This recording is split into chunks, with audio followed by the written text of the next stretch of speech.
Let's talk a little bit about business in Mexico, opening a business. Is it easy? Is it a little complicated? Should you have a lawyer? Well, I think it's good to have a lawyer just to get around the bureaucracy. And especially when you deal with local governments, things can get a little bit complicated, and lawyers usually that specialize in that kind of transactions have contacts. So they know whom to speak to that would give you less problems possible. And as an example, when you open a restaurant, you might get really even extorted or pressured by government official, by local government official, about getting license for liquor. Mm-hmm. And they'll do anything in their power to abuse the law just to get you pay more money. Now, the thing about corruption in Mexico, especially when it comes to government officials, is that they'll do it using the law. That means they are going to make you run around, fill out ridiculous amount of papers. They're going to make you wait for the last minute, still in doubt whether you're going to get approved or not, till you get tired, basically. And same thing happens when you import products. I mean, you can have your shipment on hold, for different kind of excuses, till you get tired, or till you start thinking, well, it's not only about having my staff there, but I need it to produce, so I need it for clients. Mm-hmm. Or it's your household goods you're trying to bring in. Yeah, but in that case, you can say, okay, I mean, if it takes 1 month or 2 months, then that's fine. But when talking about business, usually don't contemplate that kind of stuff. Nevertheless, my experience is that if you consult the right people, actually there are even companies that specializes in that kind of transactions, they can guide you through to avoid those officials, those agents, from giving you hard time. It's not always about paying them. I mean, sometimes you can get away, with paying as required by law, but you have to be patient. You have to take that into consideration when you're talking about urgent projects or any kind of project. It's part of the time process. Mm-hmm. Okay, so if they tell you that will take 2 months, it might take exactly 2 months. Or if the law says that it can take the 2 to 4 months, it will probably take 4 months. When you get desperate, that's the moment they will try to extort you. But it won't be them that will ask you for the money. They will wait for you to ask them if there is any other way that things can be more rapidly processed or approved. And then that's where things get a little bit into between the gray area and the illegal side. And that can happen not just with business, but that can happen with the immigration process or any kind of process. Any kind of process. I mean, that's the level of corruption that exists in Mexico. Even if they stop you for a traffic light, something like that. Even if they stopped you going through a traffic light, for any kind of excuse, you can find people wanting extra money. Mm-hmm. Okay, they'll call it propina, they'll call it tip, and sometimes they'll admit this is what it is. Okay, and if you're talking about morally, sometimes it's hard to blame them because they have other people they have to report to and also pay their dues. And the reason they are there is because they are trustworthy to do this kind of business. And it's a whole hierarchy that is corrupted. So don't think that it's only the person you are dealing with. They have to answer and share the profits to many people above them. So it's good to have a lawyer to help you with that kind of process, to guide you. But also you have to think about the security aspect, your well-being, your business, well-being. The lawyers will tell you business, legal-wise, what's possible, and then depending on the kind of lawyer you get, whether or not they'll advise you to pay something extra or not. My job is to tell you strategically whether that can get you into more trouble than needed, or perhaps that is the solution you need.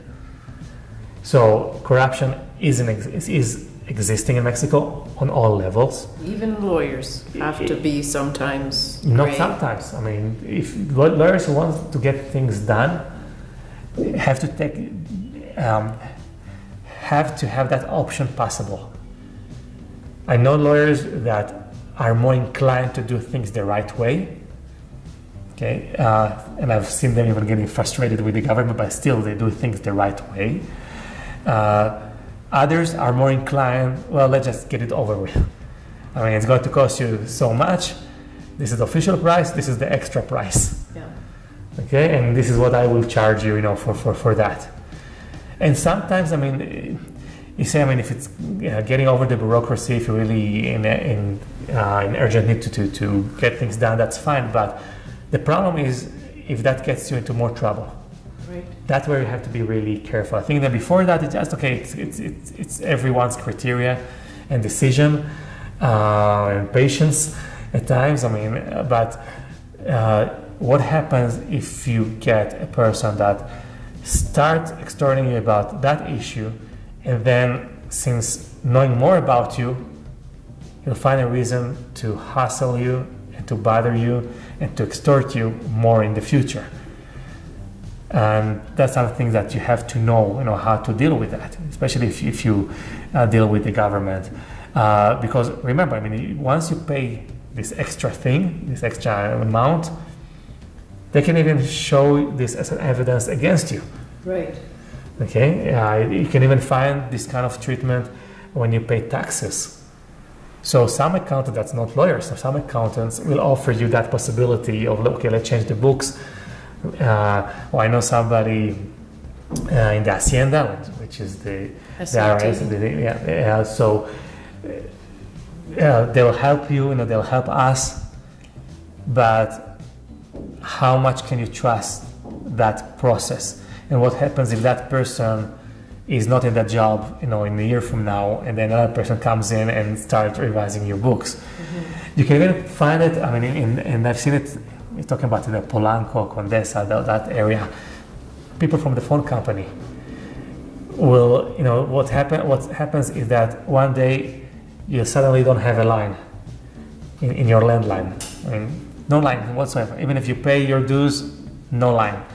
And what happens is that their technicians go on the street, disconnect people, and then wait for them to come out and ask them this favor of reconnecting you. Uh-huh. Okay, and if you pay them, if they see that you are a good client, then they have their own lists, and they will put your name as a good client. So 6 months from there, they will disconnect you again. And it might not even be them, it might be the people that took over that position. But they might have some rotation there. But it's agreed by everybody that works there that this is the system of extorting people. Okay, and if you call the telephone company and ask them to be reconnected, you might need to wait weeks, if not months, to do that. Partially because of the bureaucracy, and partially because those who report, who take the report, are also in on that deal, so they will make your life a hell, before they connect you. They'll put below the list, and you can call and call again. So it's good to be to consult somebody, not necessarily a lawyer, but someone local, and see what are the ways to deal with that. What is this scam going on, or is this a scam? There is scam. So there are scams that seems so innocent. You just get your line disconnected or something else disconnected, even your gas line disconnected, your water disconnected, and you might even get official notice, from that governmental department, but it can be also part of a larger scam. And you have to detect that. I mean, even if they tell you, you have to present yourself, and pay in a bank and go to the government office and deal with people there, it still doesn't mean it's all done legally. Right. No, everything can be very coordinated and look very innocent, but they study their targets and they know how to approach their targets. And that's the way they make their living, many of them, because most of their salaries goes to their officials for allowing them to be in that place.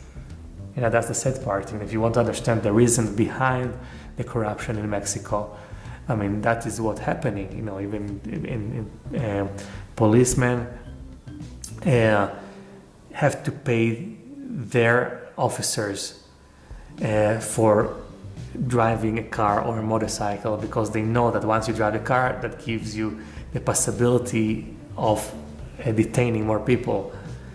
And what they have to pay for the car is even more than what they earn. So, it's also about, when you talk about corruption, there are still good people, even if they seem corrupt, even if they deal with that, we have to distinct between people that's the way of making living, even basic living. In any other scenario, they would be even helping you. And there are other people that are really, it's really risky to deal with them because they belong to an official mob or to the organized crime. And that can really put you and your family and your business in a far, far greater risk. So not every person that is corrupt, not every action of corruption means that you deal with bad people. There are different levels, there are different types. But one of the things that you have to take into consideration when establishing a business is, how are you going to deal with corruption here? To what point do you feel comfortable and morally obligated to avoid it at all costs when you have competition that does things much easier and more rapidly. And they profit faster. Yeah. I mean, it's a different kind of cost benefit, but you also don't know to what other troubles they get themselves into by handling their business in that way.